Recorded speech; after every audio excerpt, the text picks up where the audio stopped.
Our special guest today, Elizabeth Kendal, is a religious liberty analyst and advocate for the Persecuted Church. Elizabeth is a former principal researcher for the World Evangelical Alliance Religious Liberty Commission. She's also an adjunct research fellow at the Arthur Jeffrey Centre for the Study of Islam at Melbourne School of Theology. Elizabeth Kendal, a special welcome back to 2020. And thanks for having me, Neil. Elizabeth, let's start with overall impressions and the developments that you've been watching in media. We perhaps have all been looking and seeing the developments that have been going in the Middle East, Israel versus Hamas in war. What are your overall impressions? Yes, it's absolutely horrendous and shocking. I agree wholeheartedly with those who have stated this is Israel's 9/11.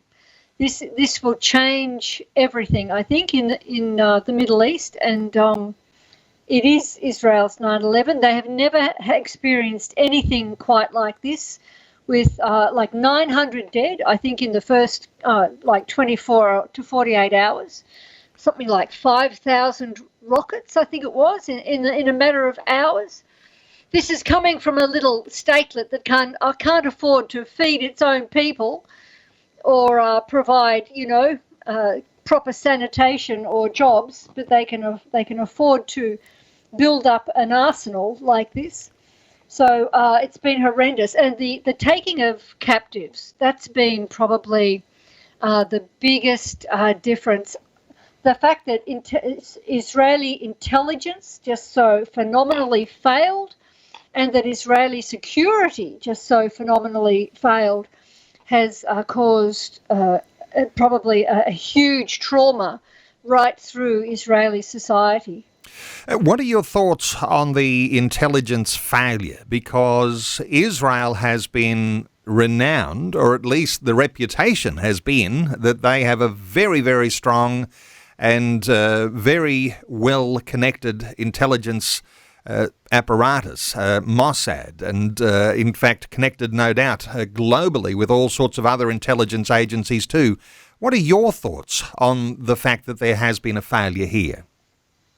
Oh, I just think it's absolutely astonishing because, yes, Mossad's had this reputation for a long, long time of being a world leader, really, in human intelligence especially.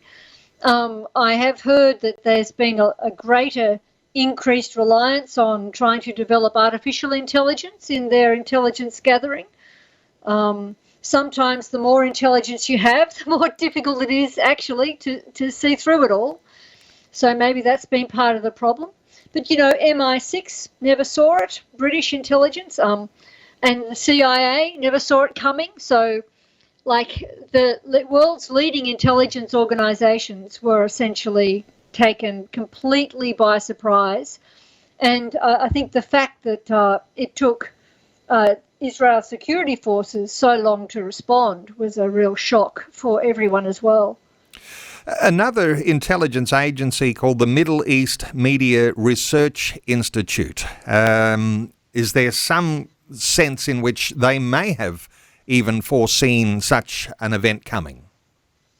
Yes, now, MEMRI, or the Middle East Media Research Institute, it's not so much an intelligence agency as it just monitors all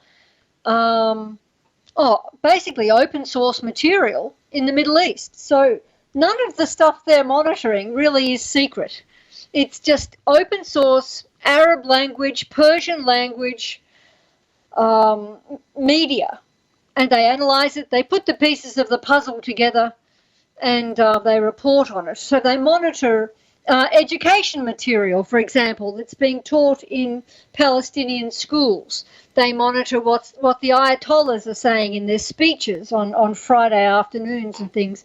So they monitor all that. Now, they put out a piece on the 31st of August. It's written by Yigal Kamon, and it's Signs of Possible War in September, October. MEMRI Daily Brief, number 517. And they list a whole string of reasons why they believe war could be imminent. Number one was growing number of provocations by Hezbollah on Israel's northern border, the adaptation in the West Bank of Gaza-style fighting methods. So in the West Bank, they've been firing rockets, they've been building tunnels, the possibility of clashes at Alaska during the Jewish holidays, and that there have been increased threats of regional war. And it's in this article, I think, that you see the very first reference to meetings that were held in Lebanon. So this report, which is, as I said, dated the 31st of August, talks about the axis of resistance gatherings in Lebanon. Iran, Hezbollah, Hamas and Palestinian Islamic Jihad meeting fortnightly to discuss an upcoming war. And the Wall Street Journal made reference to it just the other day, and people are trying to verify if that's the case. Israel has not actually blamed Iran as yet, because once they do, they'll have to respond, and that will, of course, change the situation again. So they'll be very slow in that regard. But here we see the very first reference to these meetings of the Axis of Resistance meeting in Lebanon to supposedly, allegedly, plan the upcoming war. So no one should have been taken by surprise, really. So the major attack from Gaza in the southwest of Israel, but these reports that were coming from Hezbollah in the north, there's concern because there was a tradition where Hamas was not friendly with Hezbollah, but that's changed, and they now are working together. You're calling it an axis here. How do you think the relationship between Hamas and Hezbollah may well develop into something even much more serious than we've seen these last few days? Well, actually, Hamas and Hezbollah have been allies for quite some time. This is something that is really not understood. So I deal with this actually in my book, After Saturday Comes Sunday, Understanding the Christian Crisis in the Middle East. So in the Middle East, you've got a sectarian axis between the Sunnis and the Shias. And they're hostile towards each other. They're existential enemies of each other, the Sunnis and the Shias. Within the Sunni camp, you've got pro- and anti-Muslim Brotherhood groups. So Turkey and Qatar are pro-Muslim Brotherhood. Egypt and Saudi Arabia are anti-Muslim Brotherhood. But there's another axis as well, and that's the axis of resistance, which is led by Iran and is dominated by Shia, and it's the resistance against Israel and the American presence in the Middle East. And they regard Israel, they say it's got nothing to do with religion or anti-Semitism. They say that Israel is the great Satan's like proxy here in the Middle East to be a problem in the middle of the Muslim Ummah, to prevent them from coming together in unity. And so the axis of resistance, led by Iran, are all those Islamic powers and jihadist groups that want to see the elimination of Israel and American bases from the Middle East. And they are opposed to the powers that are allied to Israel and America. Like Saudi Arabia, Egypt has a peace treaty with Israel, Jordan has a peace treaty with Israel, and they have bases, they have American bases. So it's these two groups are diametrically opposed to each other, and that cuts across the Sunni-Shia line. Hamas is an axis of resistance power, just like Palestinian Islamic Jihad and just like Al-Qaeda. Now, just for clarity, because I know these things are complex, and we're not going to get it any better for a description of what is going on other than from you, Elizabeth Kendal. When we talk about the Shias and the Sunnis, many of our listeners might recognise that's been a very historic thing that goes back over 1,000 years. if we're looking at those nations that are surrounding Israel now, and as you've mentioned, Iran, and you've mentioned the groups, of course, Hamas and Hezbollah, the connections here, which ones are Shia and which ones are Sunni? Because you're saying that the connection between Hezbollah and Hamas now actually bridges a divide between the two, which is quite an historic development. So if you're thinking about those nations around Israel, for listeners who might not be so across all of this, how do you describe who's on whose side? All the groups that want to eliminate Israel and kick America out of the Middle East are part of the axis of resistance. So the leader of that is Shiite-dominated Iran, and of course their number one proxy is Hezbollah. They created Hezbollah, but also in that same axis of resistance are the Sunni resistance powers, resistance groups of Hamas, Palestinian Islamic Jihad, and Al-Qaeda. Al-Qaeda is aligned with Iran. Iran backs Al-Qaeda. Iran is against Islamic State because Islamic State is anti-Shia, but Al-Qaeda actually is aligned with Iran, and that's one of the big hot spots and sore points between Islamic State and Al-Qaeda. Okay, now just bear with me while we're just clarifying these things, and I think this is important for our understanding. Saudi Arabia and sidling up, cozying up with Israel has not been well received by this axis led by Iran. Is there any insight here? Because we were hearing just yesterday the possibility that some of this attack may come to disrupt the alliance between Israel and Saudi Arabia, who would be in the Sunni camp. Thoughts here from you, just clarifying how you see things?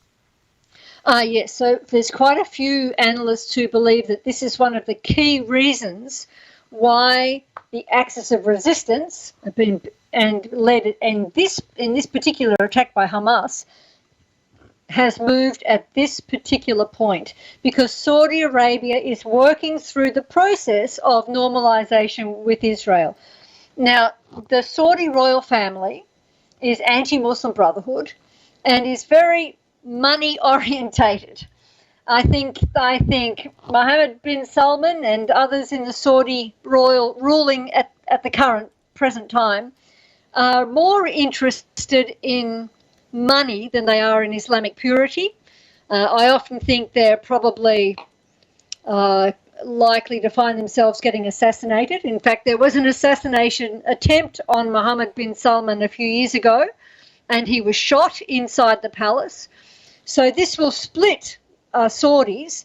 I would suggest that those who support a resistance position within Saudi Arabia will they could rise up against the Saudi royal family. That's quite possible. There's some suggestion this could be just the start of what could be called a multi-arena operation. What does that mean? Yes, well, on the 8th of October, a Hezbollah official, Hashem Salab, gave a speech in Lebanon and explaining, so this is the day after Hamas invaded the south. He said, Operation Alaska Flood is just one maneuver in advance of a larger and multi-arena operation that will eliminate Israel. So I think we need to understand that this is just very possibly just the beginning. Like, my first thoughts, I must admit, on the 7th of October was that maybe Hamas's main interest was in grabbing hostages so that they could do a prisoner swap.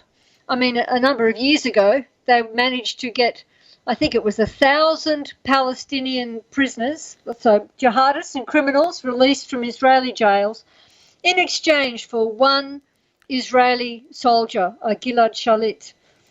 So by taking all these civilians, including young children, their mothers, grandmothers, a Holocaust survivor. The grandmother in a wheelchair is a Holocaust survivor. Taking all these over 100 civilians, they're probably looking to almost empty Israel's jails of Palestinian jihadists and criminals.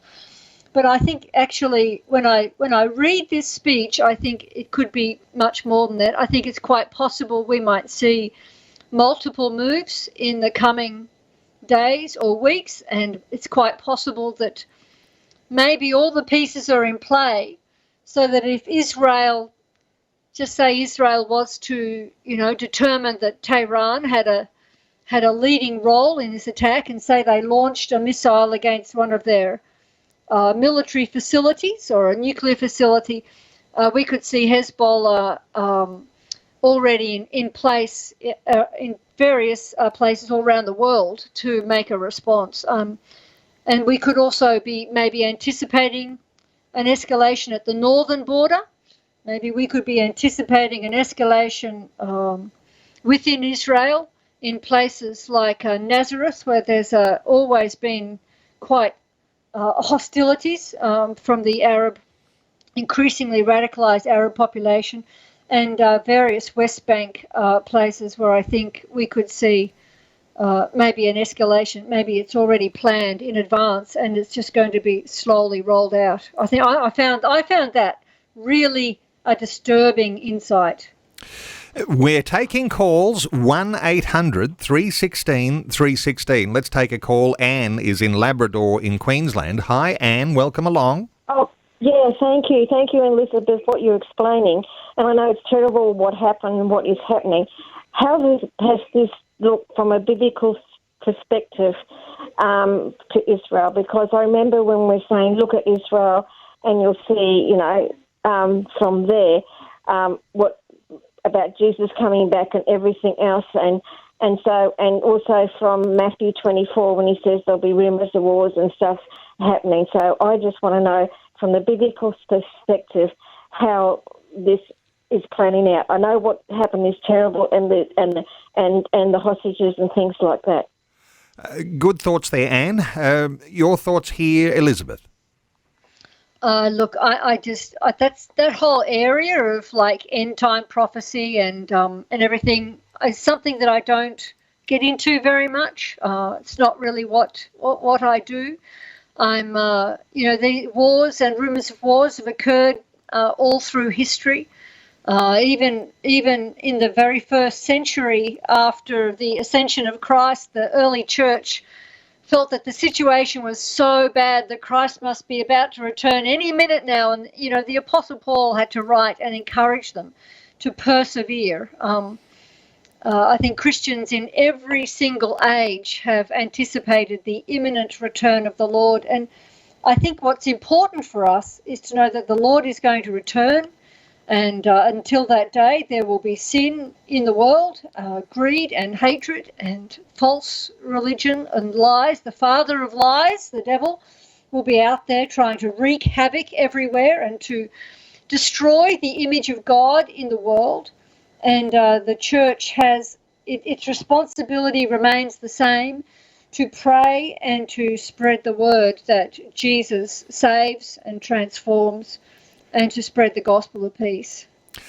Anne, thank you so much for your call. 1-800-316-316 if you'd like to join in our conversation. And interesting because people are not always ready to hear that this is not necessarily for you an eschatological way of looking at the end of the age, but there are some very pressing things that ought to be capturing our imagination, and that is that as the world changes and as all sorts of scenarios develop, there are Christians who are at risk. So taking the gospel to the whole world can be upset by the issues that develop around persecution. So, but 1-800-316-316, you might have your own thought to offer here.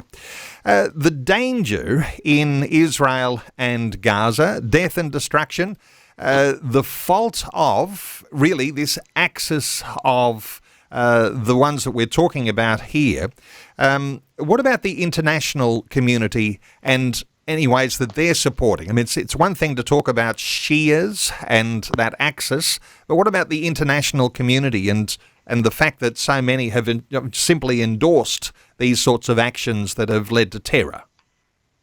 Yes, I mean, even the Pakistani government has come out in support of Hamas, and you just sort of worry about the Christian. I worry about the Christian community in countries like Pakistan and Iraq, where Arabs have come out to rally in support of the Palestinians. Who, I mean, this was the most horrendous and barbaric attack. I mean, not even just the fact that they launched thousands of rockets into, civilian residential areas. They went door to door, just taking mothers with their children, and they slaughtered people in their cars. So I think they've gathered up something like 260 bodies of young people from that music festival. It's really interesting. I can't remember the name of that group. There's a group in Israel.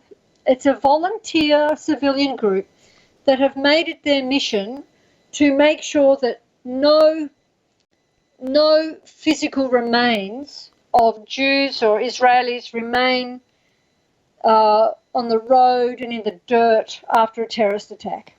So I think this group came to be during all those years before Israel built the wall, and they had like a bus blew up pretty well every week. And, the police would come in, the ambulances would come in, and then I think this little brigade of Israelis got together to make sure. It's almost unthinkable for us in Australia that no body parts remained, no bits of flesh of Israeli children remained on the streets to be driven over by cars or trampled underfoot. So these civilians, they put on their little bits of high vis and they go in on their hands and knees and they look for every little bit of finger, toe, flesh, hair, and they pick it all up. Well, they're still busy trying to find everything that's down in that, where the young people were slaughtered down at that music festival. Apparently, as they tried to flee in their cars, Hamas just came around and just slaughtered them.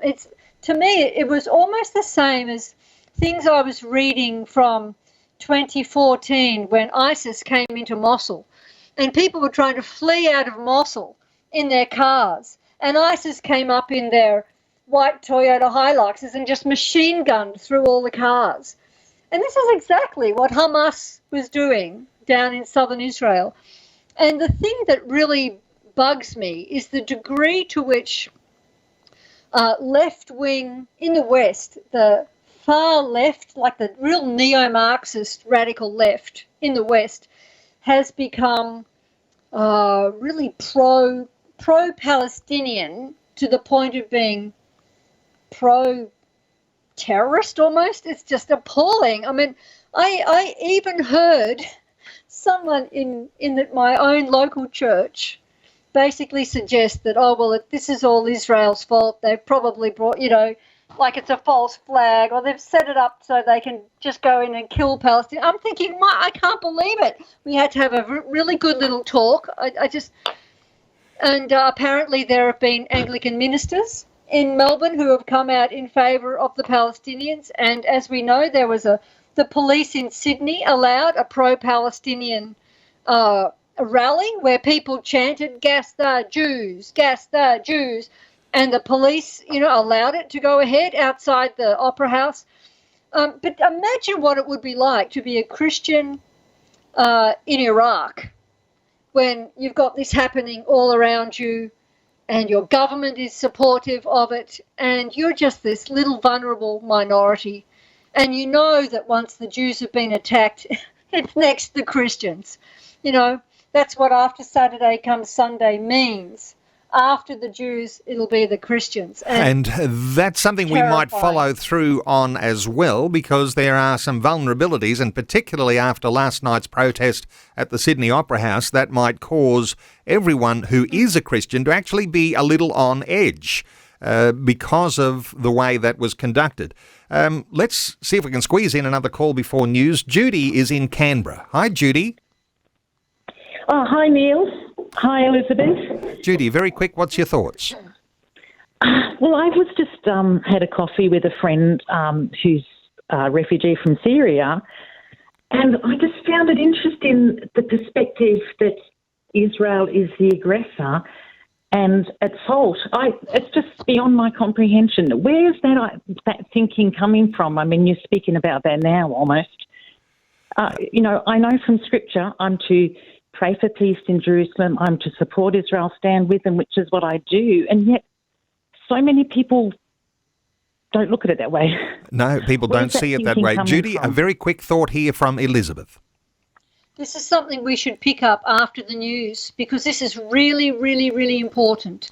So many Christians in the Middle East, in Palestinian Christians, in Jordan, in Syria, they are deeply, deeply anti-Semitic, to the point that it will shock you. And of course, Western media goes to these Christians and gets their opinions and publishes them without understanding where it comes from. It comes from the fact that they are raised from the cradle to believe that Israel is the problem.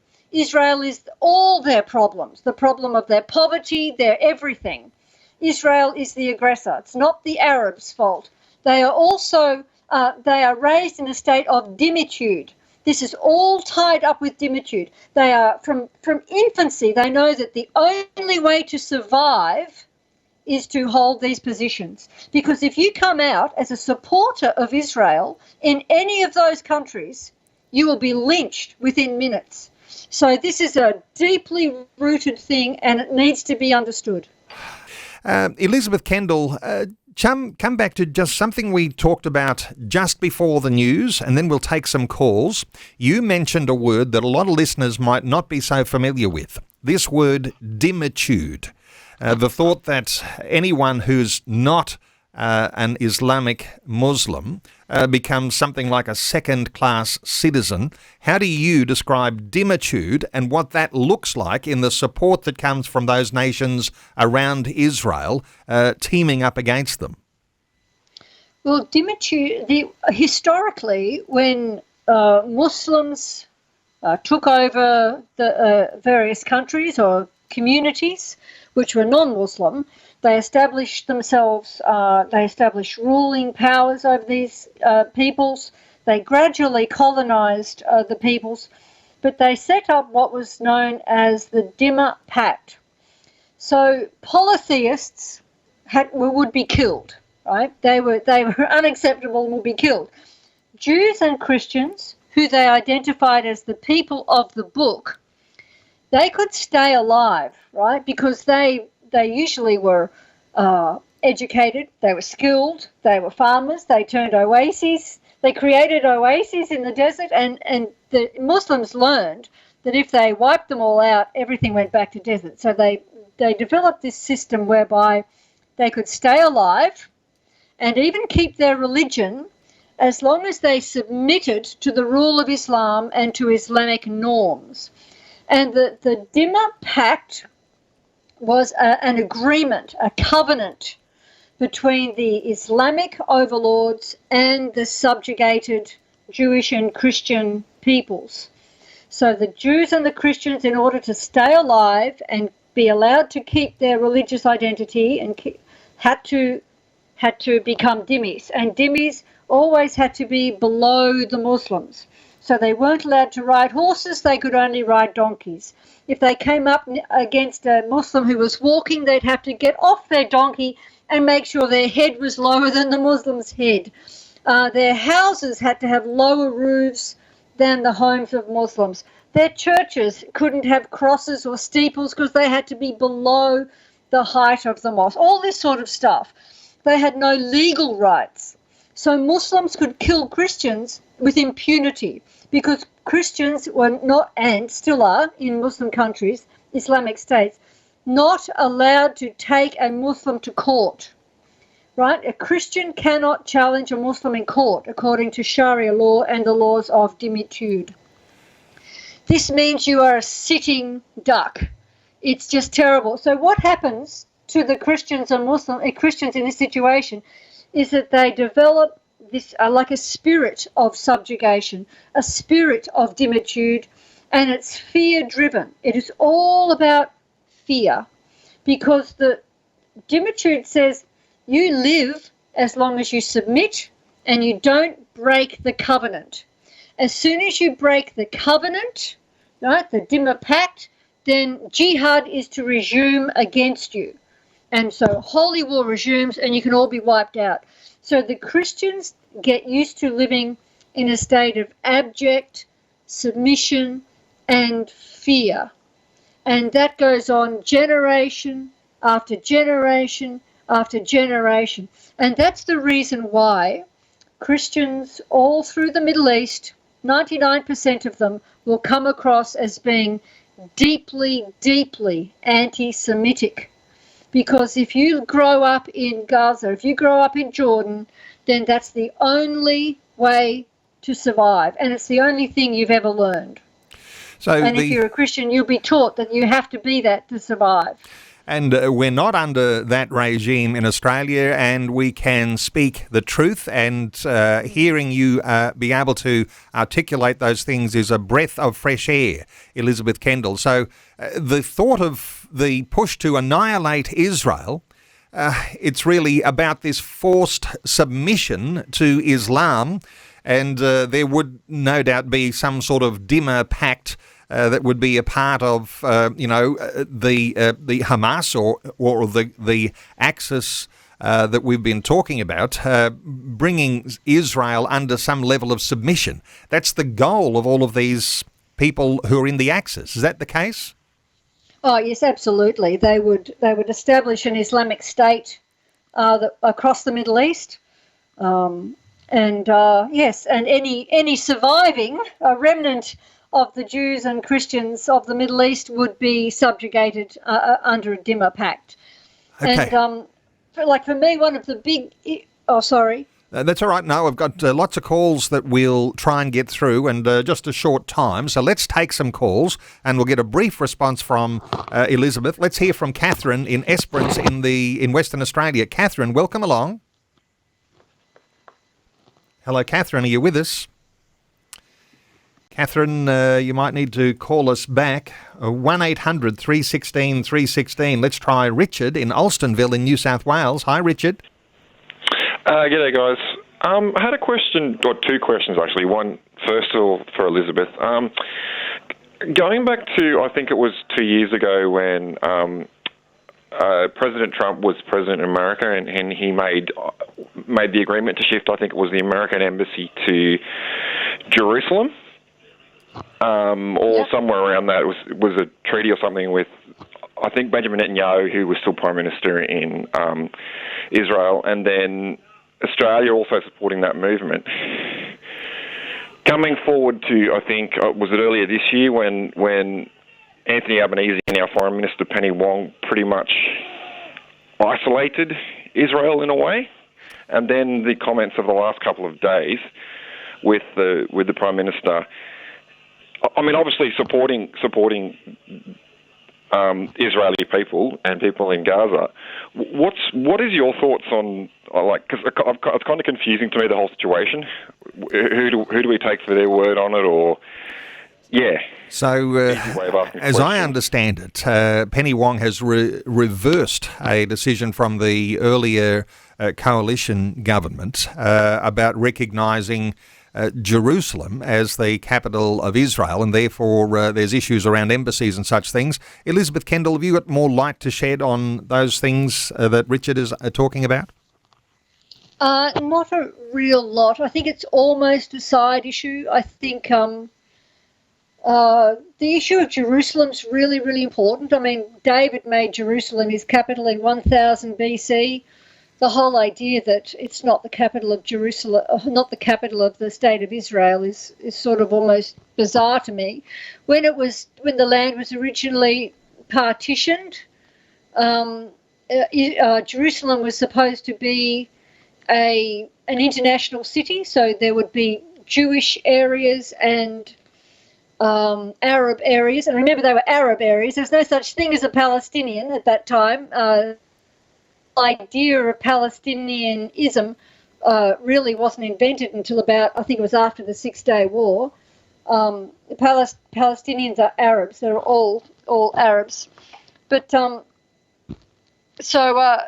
I've lost my train of thought. Okay. But, it was around it was about meant to be an international city. Yeah, no, Israel was meant to be an international city, and when the state of Israel was declared, and 5 Arab states all flooded in to wipe Israel off the map, the international community did nothing to defend the city of Jerusalem. It was only Israel that defended the city of Jerusalem, and when Israel regained access to the portions of Jerusalem it didn't have access to, and to the Wailing Wall in 1967. That was just, for them, the most amazing breakthrough imaginable. The images of Israeli soldiers arriving at the Western Wall in 1967 are some of the most moving images you'll ever see. I regard Jerusalem as the capital of Israel. I think it's ridiculous to think otherwise. Okay, Islam's only claim is through a dream Muhammad had, and so they built a mosque there. But okay, Richard in Alstonville, thank you so much for your call. 1-800-316-316. Let's take that call from Catherine in Esperance in WA. Catherine, what are your thoughts? Good morning, Neil. Good morning, Elizabeth. Thank you. We don't hear this on any other media outlet. I just wanted to speak about Gaza and that Ariel Sharon, with international pressure, relinquished part of the promised land. And I feel that there's been no blessings.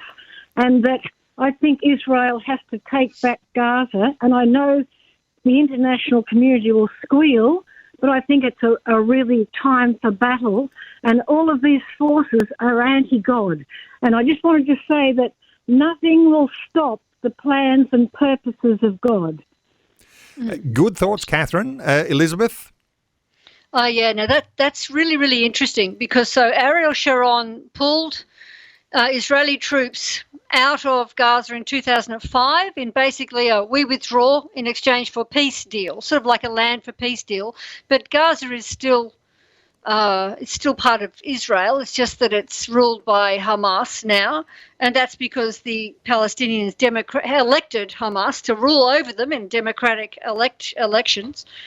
And not long after doing that, Ariel Sharon fell into a coma and was in a coma for over a decade, or about a decade. I only died a few years ago. But the fact that when they pulled the troops out, when all the troops left, the thing is that they had to pull out the Israelis, the Jewish civilians as well, because if the Israeli troops are not there, then Jewish civilians will die. That's just a fact of the matter. They will all be killed. And the Israeli government of Ariel Sharon convinced the Jews to leave behind their businesses, their farms, their hydroponic tomato places, their greenhouses, in the hope that the Palestinians would pick them up and use them for their economic betterment. But they didn't. They were all left behind, and then the Palestinians burnt them all. And the thing that's really significant here is Gaza is not occupied.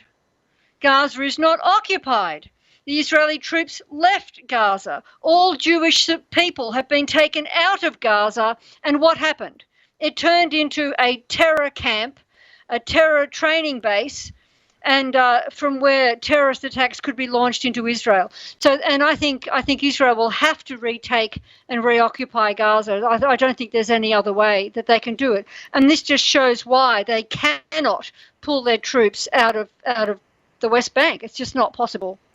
Catherine, thank you so much for your call. Let's take one more call because I don't want to miss the opportunity to get some more insights around the rally that was held in Sydney last night at the Opera House.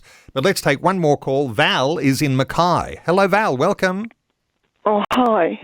I just wanted to make a comment. This is all... I think we have lost Val. Val, you might like to call us back. 1-800-316-316. Something happened. Val has just dropped out. 1-800-316-316. And we'll take that call from Val if she calls back. Hey, coming to last night's rally in Sydney, and the interesting thing is here, of course, we're concerned about Jewish people and those reports that people who were carrying Israeli flags were actually arrested. And those who were protesting and standing in solidarity with the Islamists were allowed to have their demonstration. You said something a little earlier, Elizabeth. There actually is a danger to Christians where Hamas attacks are being celebrated, and it's almost as though here on our Australian television screens and in our prominent places, we got a celebration of Hamas. What are your thoughts about last night's demonstration? Yes, I'm not particularly worried about attacks on Christians in Australia. I think we need to be concerned about attacks on synagogues and Jewish people in Australia. I think that's a very real possibility. I think security will probably have to be beefed up in those situations. I'm very concerned about Christians in countries like Pakistan and Iraq especially.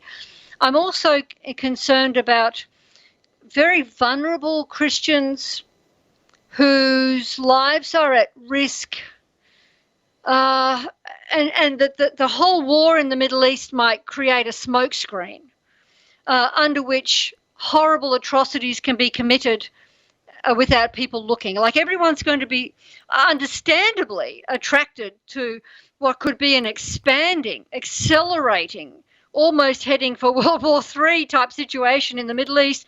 And that would be a perfect opportunity for maybe a hostile regime or hostile elements maybe to just eliminate some inconvenient peoples, like the Assyrians of northern Iraq, like the Papuans of eastern Indonesia, like the or even in Burma, for the Burmese military to escalate its military violence against the Christian Chin and the Kachin and the Karen people of Burma, because everyone's attention will be elsewhere, and this other conflict will just take all the oxygen.